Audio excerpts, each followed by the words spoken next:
Hello po, magandang gabi po. Ito po yung tita ko po na humihingi po ng kahit konting tulong lang po, mga diaper, gamot po na pangangailangan po niya pang araw-araw po.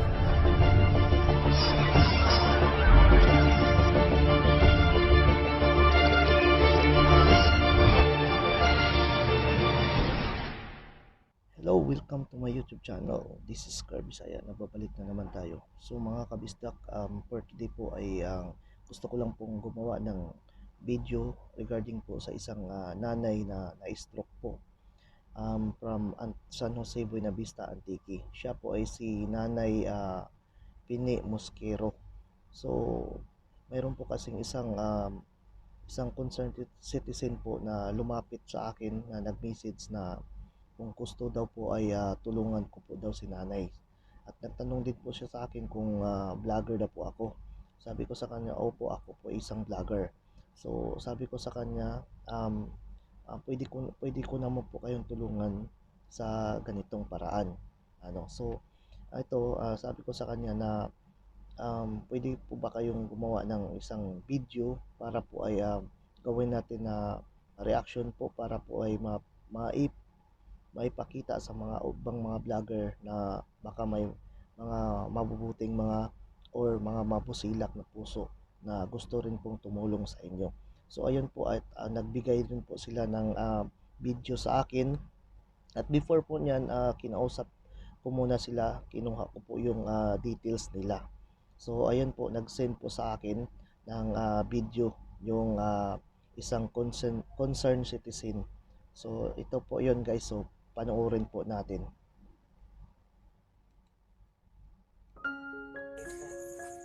Hello po, magandang gabi po. Ito po yung tita ko po na humihingi po ng kahit konting tulong lang po, mga diaper, gamot po na pangangailangan po niya pang araw-araw po. Ito po siya, na-stroke po siya simula po nung March. Simula po nung lockdown hanggang ngayon po, hindi na po siya naka-recover. Paralyzed po yung buong katawan niya, bedridden po siya. Tapos ito po, may mga sugat po siya. Ayan po. Tapos, yung higaan niya po, hindi po rin gagaan okay po sa kanya kasi medyo manipis po. Ayan po siya, oh. Ayan po. Yung, ito po yung hose na po ito na nakakabit po sa ilok niya. Yan po yung, dyan po pinapasok yung kanyang pagkain po. Yan po siya. 3 times na po siyang na-stroke. Hanggang ngayon po, hindi na po siya naka-recover. Kaya, kung sino po sa inyo may busilak na puso, humihingi po kami ng tulong kahit gamot at diaper lang po niya.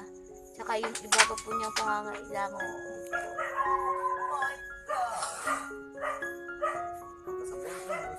Ayan po siya, oh. Ayan. So ayan po guys, so yung kalagayan ni Nanay Pani Mosquero na taga San Jose Buena Vista, Antique.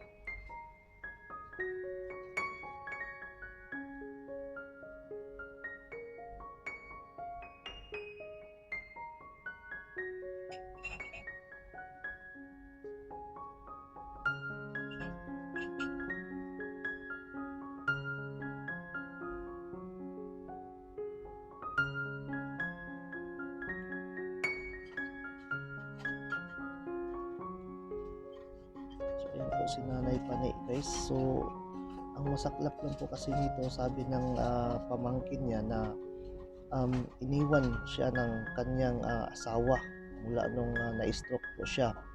At yung anak rin po niya ay namatay rin po. So kawawang kawawa po talaga si Nanay Pani guys. Ayan, sa mga gusto pong tumulong po kay Nanay Pani po, pwede nyo rin po akong kontakin para po ay maibigay po natin yung tulong sa kanya po. Si Nanay Pani po ay taga San Jose Buena Vista, Antique po. So nakakaawa po talaga guys ang kalagayan ni Nanay Pani. So itong video na po to guys ay sana po ay ma-share nyo po to at sana po ay may mga busilak din po na gustong busilak na kalooban na gustong tumulong din po kay Nanay Pani Mosquero. And guys, ginawa ko po talaga po to dahil po ay para po ay makatulong din po kay Nanay Pani, hindi lang sa ano po, money na po, kasi ang sabi kasi sa akin po, kahit mayroon din po ako daw extra, sabi ko mayroon naman po, pwede ko rin po naman po kayong mabigyan sa inyong hinihingi po na diaper at saka gamot. So pwede ko po kayong mabigyan, sabi ko sa kanila. Pero itong kalagayan nanay kasi na-stroke na siya, so kailangan po ng hospitalization. So yung kailangan po ng pera po para po mapagamot si nanay.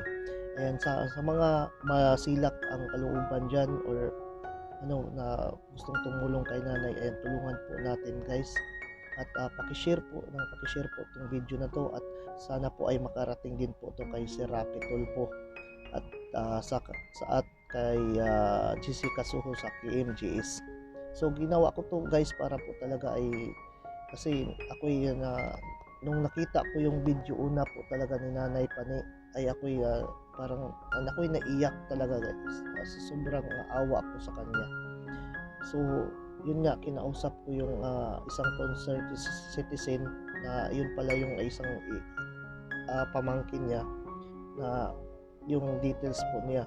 So yun nga, so totoo po talaga na ang kalagayan po nila. Sabi nga po nila na kahit kanino na lang daw po sila humingi ng tulong, at para lang po ay may maibili na gamot at diaper. So sa itong paraan nito guys, ay sana po ay maraming tumulong kay Nanay Pani Mosquero po, na taga San Jose Buena Vista Antique po guys.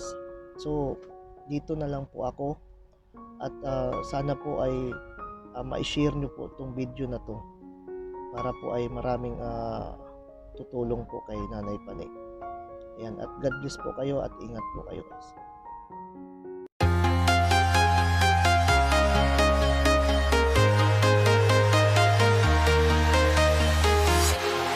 Walking alone, the streets are empty. The only thing I can see is my own silhouette. I'm getting stronger, step by step. The clock is ticking, but there's no time for me. I've been flying from town to town.